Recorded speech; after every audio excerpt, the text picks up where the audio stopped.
That's how the night began. The night everything I thought I knew about love, loyalty, and marriage shattered. The night she returned. Emily slipped through the front door just past midnight. Her heels dangling from 2 fingers, mascara smudged into a smoky haze. She'd been at her coworker's wedding. At least, that's what she told me when she left that morning, brushing a quick kiss against my cheek. But the woman standing in front of me now didn't look like someone who had spent a night celebrating a friend's happiness. She looked like someone who'd been running from something or toward it. I didn't speak at first.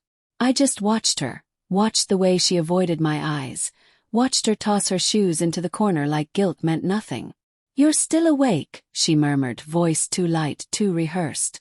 I said nothing, because something inside me had already begun to sink. She went straight to the shower, stayed there far too long. And when she climbed into bed, she faced the opposite wall rather than me. It was small, subtle, but it was enough. A betrayal always starts with something small. To the results. 3 days later, the truth arrived on white paper in a cold, clinical envelope. I wasn't supposed to open it. It was addressed to her. But when your wife has been a ghost in her own home for 72 hours, when she recoils from your touch, when she flinches every time her phone vibrates, you stop caring about the rules. Tore it open. Words I never imagined seeing next to her name sat there, black ink staining my vision. Positive. Chlamydia trachomatis. For a moment I simply stopped breathing. Emily and I hadn't been intimate for almost 2 months, not since her sudden extra hours at work, not since she started spending more weekends with the girls. 2 months. This didn't come from me. My throat tightened until it felt like I could barely swallow. A part of me still hoped, irrationally, that there was some other explanation. Error. Old infection. Mix-up. But when she walked into the kitchen and saw the opened envelope on the table, she didn't deny it. She didn't even try. Her knees buckled, and she had to grip the counter just to stay standing. "Daniel," she whispered, "please, don't say anything until I explain." But I was done listening to explanations built on lies. 3. The lover. It took 20 minutes, a cracked voice, and several collapsed silences before the truth spilled out. His name was Chris. He was married. He was at the wedding too. It had been happening for a few months. But she claimed it was only physical. Like that made it better. I didn't shout. I didn't break anything. I didn't even cry. The pain was too sharp, too clean, like an ice dagger driven straight through the center of my chest. It froze everything inside me. Emily kept apologizing, kept reaching for me, but every time she did I pulled away. She didn't deserve to touch me. "I'll end it," she promised. "I already planned to. I've been feeling guilty." I almost laughed. She planned to end it, after sleeping with him at a wedding, after bringing home a disease. Her guilt meant nothing to me. But one thought wouldn't leave my mind. His wife deserves to know. Not because I wanted revenge, but because she was walking around living her life trusting her husband, while he risked her health without hesitation. Emily didn't want me to tell her. She begged. She cried. She even threatened divorce. But betrayal has a way of killing fear. I didn't care what she wanted anymore. For the meeting, I didn't barge into anyone's home or cause a scene. I wasn't that man. Instead I found her online, Lena, his wife. Beautiful, warm smile. Teacher. Someone who didn't deserve her world being burned down either. I sent one message. "Hi Lena. You don't know me. I'm Daniel, Emily's husband. I'm so sorry to message you like this, but it's important we talk. It's about your husband." To my surprise, she agreed to meet. At a small coffee shop on the edge of town. Neutral ground. Quiet. When she walked in, I instantly recognized the dread in her eyes, the suspicion of a woman who already feared the truth. We sat. I didn't speak immediately. Instead, I slid the folded paper across the table. The lab results. Her hands shook as she opened it. For a long moment, she just stared at the page. Her lips parted. Her chest rose and fell too quickly. Then she looked at me. "How long?" she whispered. Emily said, "A few months." She closed her eyes. Not in shock, no. It was the expression of someone who finally had proof for suspicions she'd been choking down for weeks. She nodded once, slowly, like she had made a decision. "Call them," she said. My brows furrowed. "What?" "Your wife. My husband. Tell them to come here. Now." I hesitated.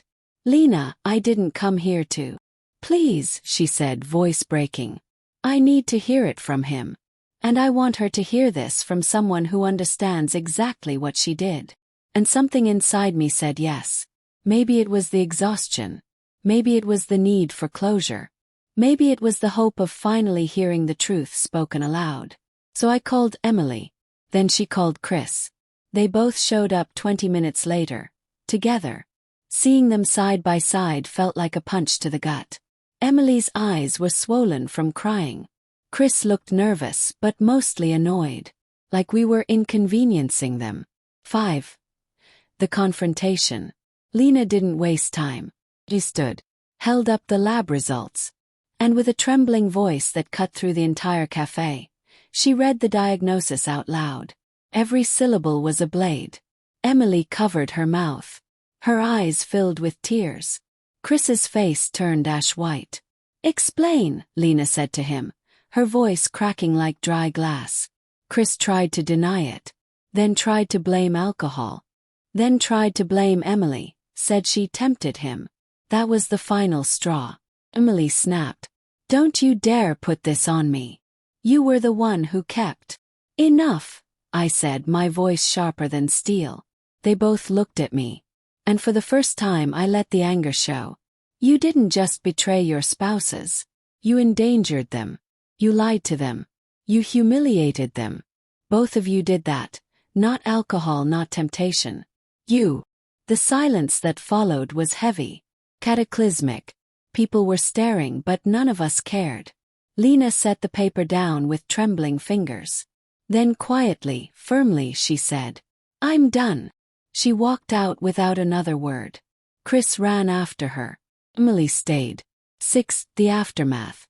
She and I sat there, just the two of us, surrounded by half-empty mugs and the ghosts of everything we'd lost. "Daniel," she whispered, "I'm so sorry. I don't know why I did it. I never wanted to hurt you. I just felt seen, wanted. And I made the worst mistake of my life." Part of me wanted to shout. Another wanted to walk away. Another wanted to hold her and pretend none of this ever happened. That's the complexity of betrayal. Love doesn't vanish just because trust does. I stared at her for a long time before speaking. "You didn't ruin our marriage today," I said quietly. "You ruined it months ago. Today is just the day the truth caught up." A sob escaped her throat. "Can you forgive me?" she asked. I didn't answer. Because forgiveness isn't a switch. It's a journey through fire. 7. The decision. We didn't go home together. I asked for space. She agreed. For 2 weeks, we lived separate lives under the same sky. He sent long texts, apologies, promises, therapy suggestions. I answered none. Because healing doesn't begin with reconciliation. Begins with clarity. And clarity came one quiet night as I sat alone in our living room, the same room where we once danced in our socks, watched movies, whispered plans for kids we never had. I looked around and for the first time, I didn't see a future here. I only saw memories trying to suffocate me. So the next morning, I handed her the signed separation papers. She cried, broken, guttural sobs that would have shattered me once upon a time. But not anymore. 'Cause sometimes love means holding on. And sometimes it means letting go. The ending. Months passed. My heart still ached, but it beat a little steadier each day. Lena reached out once just to say thank you. She was healing too.